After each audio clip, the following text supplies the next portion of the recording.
Welcome to BCH Technologies. Today we're going to show you how to refill an Epson cartridge. Before we start, there is some homework to do. Let's start with the cartridge.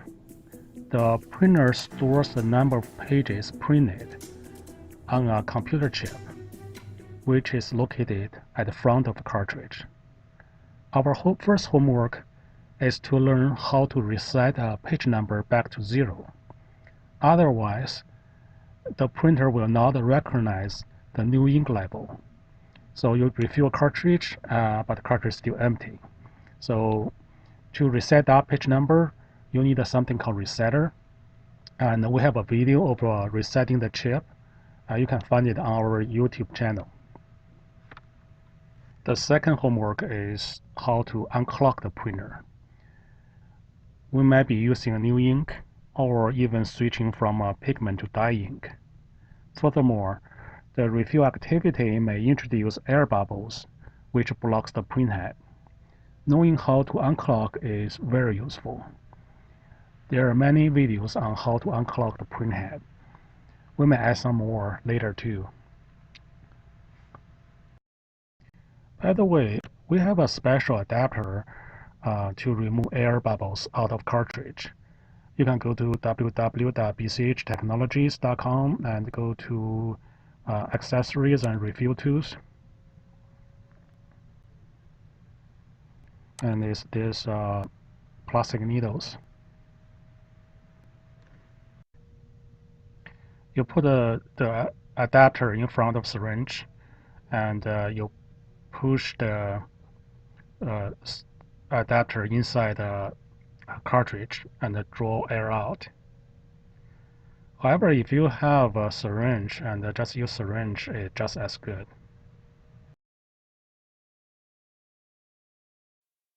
Let's take a closer look at the cartridge design.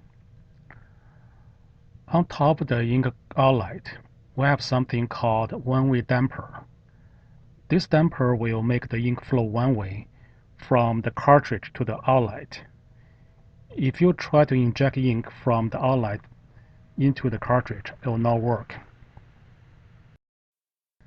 One of our competitors sells a refill tool for $200. They claim that the device will let you inject ink backward.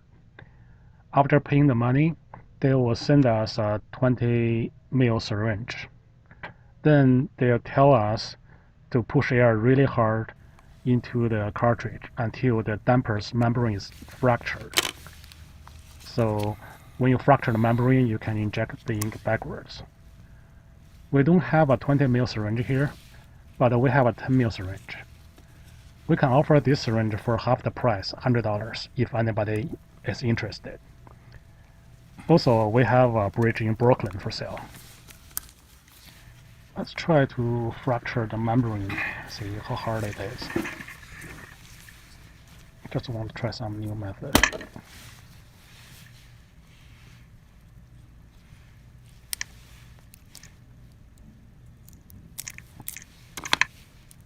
There you go. There's your fracture membrane.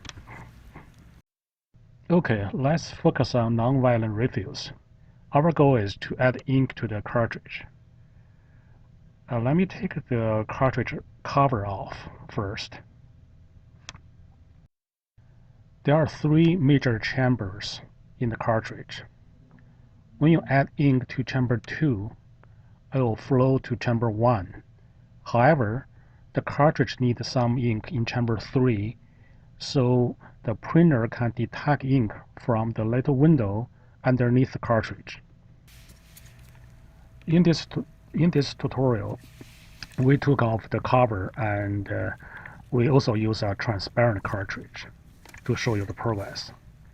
In a real refill, you don't need to take off the cover, or you don't need to have a transparent cartridge. However, if anybody interested in how to make a transparent cartridge like this, and you just follow our YouTube video, we're going to make a video about how to make this. It's pretty cool. Okay, you can use any size of drills. Smaller drill holes can be covered with a tape or hot glue. Epson has an air vent on top, so it doesn't matter if you make it airtight or not. If you don't have a drill, you can actually use a scissor top. Just use a scissor to drill through it. It really doesn't matter. Just to plug in some of our product, we also sell 3mm drills and plugs if anybody interested. Yeah, just go to our website, and the drill should be under accessories and refill tools. And it should be down the bottom. There's the 3mm drill. And also the plug is under accessory plug. By the way, the green plugs works better for the 3mm drill. Now we add a 10 ml of ink into the cartridge. If you have a squeeze bottle kind, you can add a third of the bottle.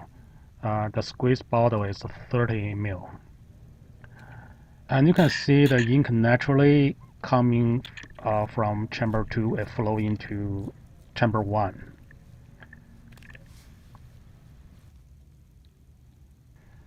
Now we use the thumb to put some pressure on chamber 3, squeeze it, let the air come up, and let the ink flow down to chamber 3 so the ink can cover the window. By the way, because you're going to work this through the cover, the Epson's cover is very soft, so you can squeeze it without any trouble. So we can add more ink if we want, and the Epson calls for 12 mils, and it doesn't matter if you add 10 mil or 15, doesn't matter.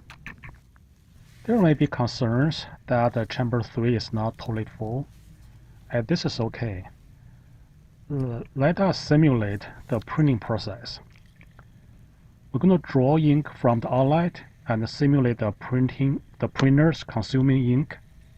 So you can see chamber 1 is the first one to get emptied. Now the chamber 2 provides ink. Okay, some from chamber 2 flow to chamber 3, and the little window is still covered. And now chamber 2 is empty, and now number 3 is empty. Therefore, you don't have to fill all the chambers. And I hope you enjoyed this video. And please check out our video about how to reset the page number so you can get a full ink level reading from the printer. And also follow us on YouTube channel so you can get updated when we make the unclog. That sounds bad. The unclog videos. Also visit us online at www.bchtechnologies.com. We're going to have the bridge that we mentioned in Brooklyn for sale. Also, we probably put a $100 syringe on there too. Thank you. Bye.